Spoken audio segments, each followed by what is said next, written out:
Literature has always been the greatest fuel for my imagination.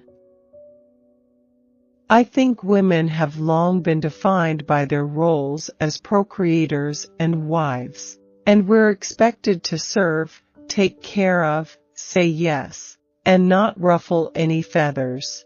Women, in particular, are sometimes not allowed to consider who they are, outside of the roles that they play. As actors, we have to say yes to everything for a really long time. You say yes to anything you can get. I was an Emmy nominee and an Emmy snub. I have this idea of myself as this quiet, observant, thoughtful child, which my parents roundly contradict. They claim that I was loud and bossy and dancing all the time. I don't want to be famous. I want to tell stories. I have my 3 brothers, and then I have my adopted sister from El Salvador, who is actually the oldest. My brother and I were already born, and then my parents adopted my sister from El Salvador during the war and had 2 more kids. I've never felt terribly attached to acting because I always feel like the world is really big and really interesting, and there are a lot of places that I can put my energy and be fulfilled. I think there's a danger in how we can get addicted to the things that reaffirm to us who we are. For example, Facebook. People who make these Facebook posts about what's happening to them, just so people will chime in and give them positive reinforcement. The women I know are smart, interesting people who aren't just there to service the men's stories, so I don't know why our art continues to do that. Being a literature major, I'm very familiar with the way symbolism is used in our sort of mythic tales of society, so anyone who is consciously trying to pull that off, I think, is really interesting and clearly very smart. I've been seeing a lot of theater in New York, and I am sort of terribly jealous of everyone on stage, but also really appreciating it in a way that you can't when you're in the middle of it. There's this thing in TV that I find hysterical, where the writers and creators will ask us if you want to know what happens to your character or if you want to experience it episode by episode. In the theater, we always know the ending. We always know where the character is going. I really have the good fortune that the actors who work with me on The Leftovers are thoughtful, hard-working, open people and generous people.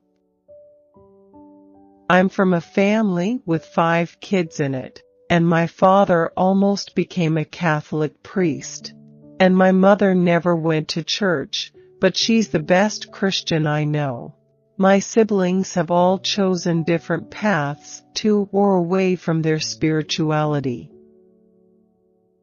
I'm a middle child, and I'm pretty diplomatic, the peacemaker. I don't believe that art is just for entertainment. I want to create art that is meaningful in some way. I think if people stick with The Leftovers, it's a very rewarding viewing experience.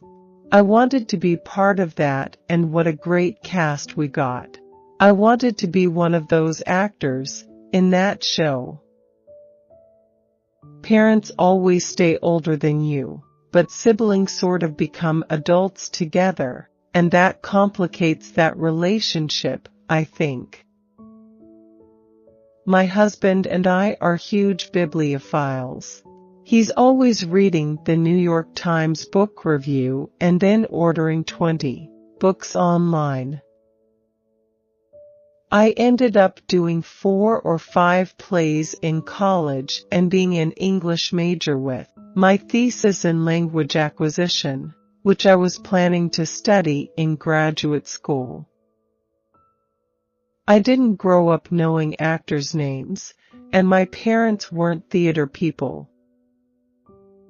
The Fargo characters, they're the characters of my people. They're stoic, hardworking, uncomplaining, and I love them. I think Noah Hawley's writing is hilarious, and I love a good dark joke. Inevitably, when directors work with me on a set, they say, "This isn't what I was expecting. I thought you were going to be very serious." But I like to stay loose and have a good time and not take myself too seriously. I think, otherwise, you get in your own way. Everyone thinks I'm on Mindhunter. I grew up in a family with 5 kids. I didn't expect to pursue acting at all, let alone TV and film, let alone New York or LA. I was quite content doing Shakespeare out in Wisconsin. I grew up with babies, so babies have never been particularly intimidating to me. My family was always wondering why I ended up playing people who were mentally ill, insane, downtrodden, and a little crazy. I think what they don't understand is that most female parts are written, basically as hysterical women. We haven't evolved a hero story that's female. We're always trying to fit women's stories into this male structure, which is this rising action, this powerful conflict, and this falling action. And I think a female hero story is not that. It's something else. I always liked church. I was one of those kids who was desperate for the statue of Mary to talk to me, which is a very egotistical approach to your faith. I just wanted somebody to pay attention to me.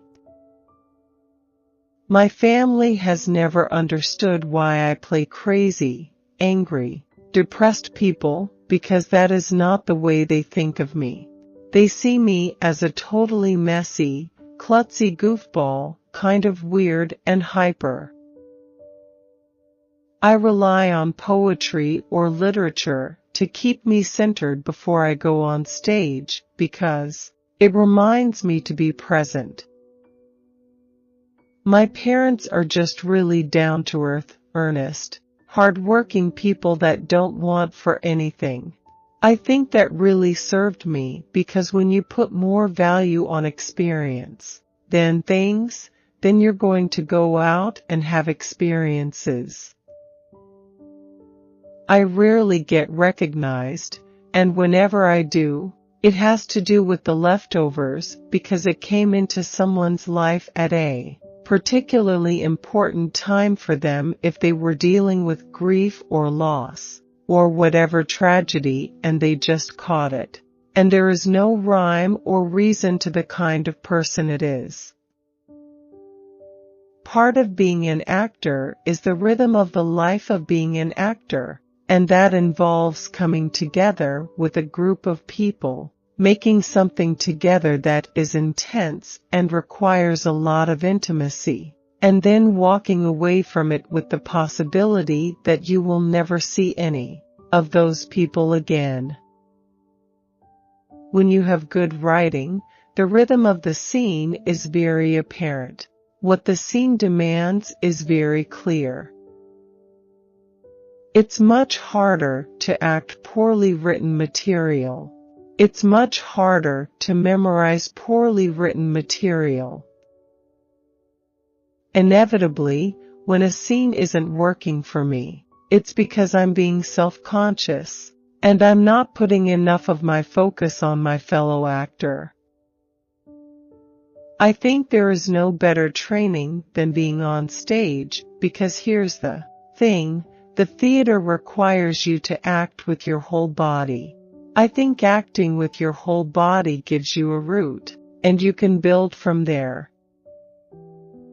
There's something about Australia that feels prehistoric. We don't have control over many things. We're always grasping for it, but in reality, we don't have a lot of control. There's a lot of ambiguity in life, and so often, our art is very neatly wrapped up at the end, when our lives never feel that way.